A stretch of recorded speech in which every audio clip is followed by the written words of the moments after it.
Hey everybody. So I just wanted to share.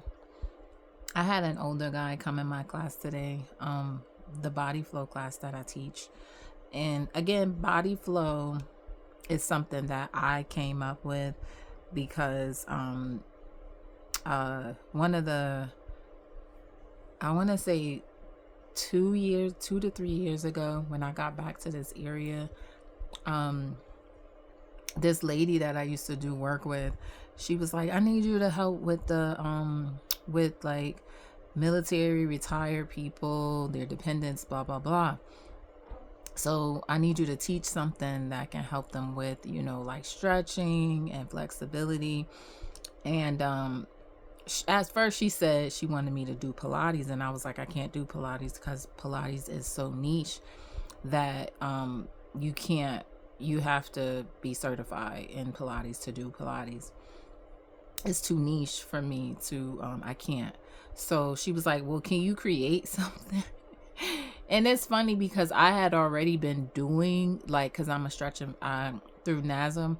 I got a stretch and flexibility coach cert. So I had been already like kind of brewing with things in terms of, and like dibbling and dabbling with it, like in my different classes, like when I cool them down and stretch them out.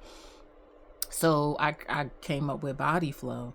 And in that class, I basically help people to target like their core. If their core is weak, like helping them to strengthen the muscles around the core, and then targeting the core directly. And then also with the hips, giving you more mobility in your hips, ankles.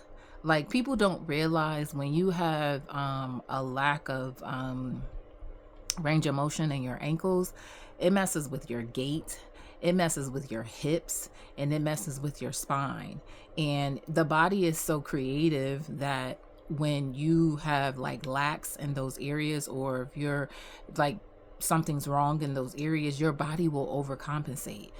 It'll pull the strength from the hips, it'll pull the strength from your spine. And that's why sometimes people have, oh my god, my back, my lower back hurts, or oh my god, my neck and my shoulders hurts, because your spine, your when your ankles are weak, your spine, your hips and other places in your body is like trying to pull strength from there, and it's like it's inflamed. And a lot of people don't understand that. So in my class, what I try to do, I'm not trying to be like nobody else. I'm trying to look at people's bodies, see what their issues are, and then like try to help them with the skill and education that I have. And the older guy that came today, he was a bit of a challenge.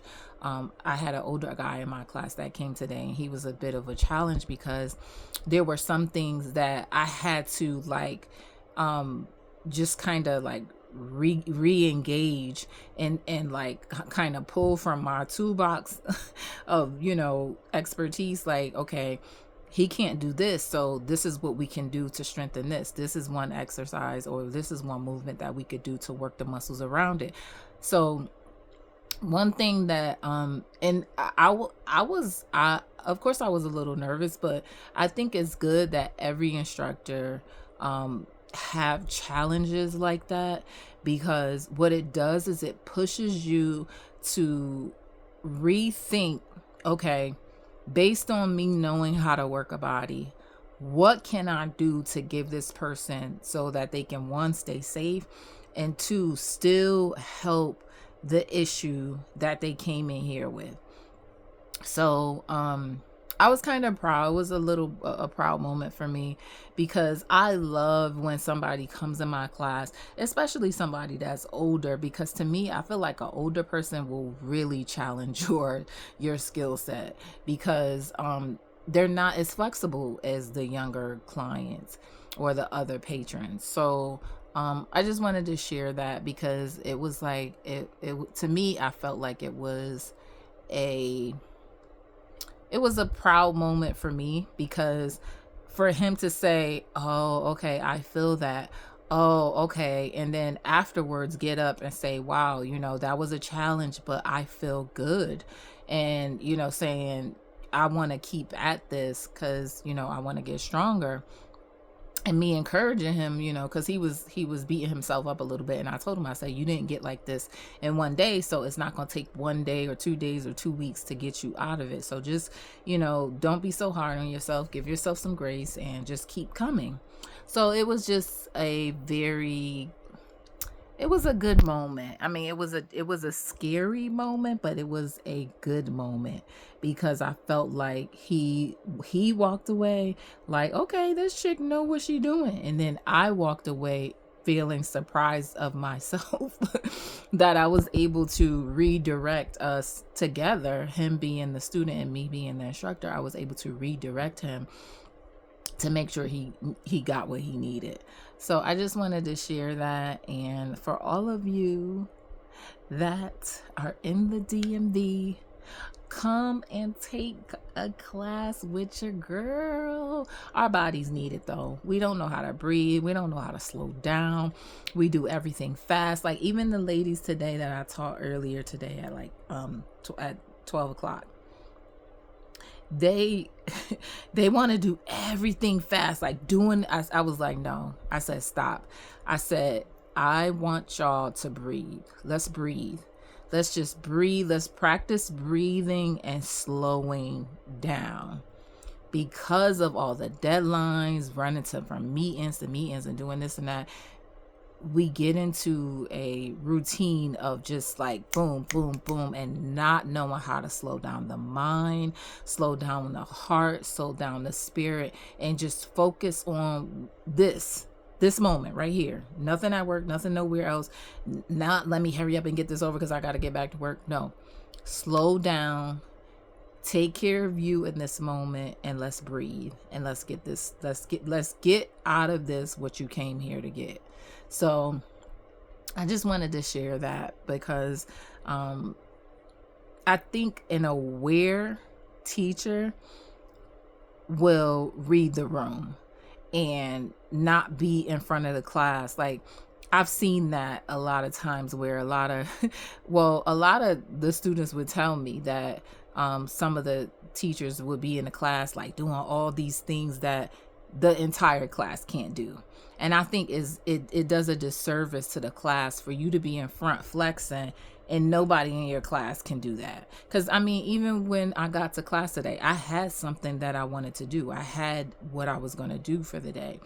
But because the people that came in that 12 o'clock class, I noticed that it was a different, it was the same group, but it was less of like the mixed, like the younger and older. It was just the older. So I had to kind of slow things down and re-engage for that particular group and kind of switch things up in my brain. Okay, they can't do this, so I'm gonna have to, bring the notch down so that they can do this. So just wanted to share those 2 moments with y'all because it was a challenge, but I think because my heart is for people, like I'm so passionate about this stuff that I never can get in the classroom and not read the room. And it's sometimes, I guess it's to my detriment sometimes because I spend so much time trying to fix people, trying to fix, and sometimes I might spend too much time on those things and not get a whole lot accomplished. But to me, I think that's okay, because if the class can't do some of the stuff that you wanted them to accomplish because of, whatever level they're at, I think it's okay. But like, I think that it's important to read the room for like any kind of like mind and body stuff that you're doing with any kind of group. That when the group comes in, be aware, be conscious of what's in the room and what level. I remember even in dance, like when we would go into to like ballet or like jazz, like if the instructor saw that, okay, some of the people that are here today are level B, they're not level C. So let me dial this down a little bit, because some of the things that I had the expectation to do today, they're not doing that. We will be here all night.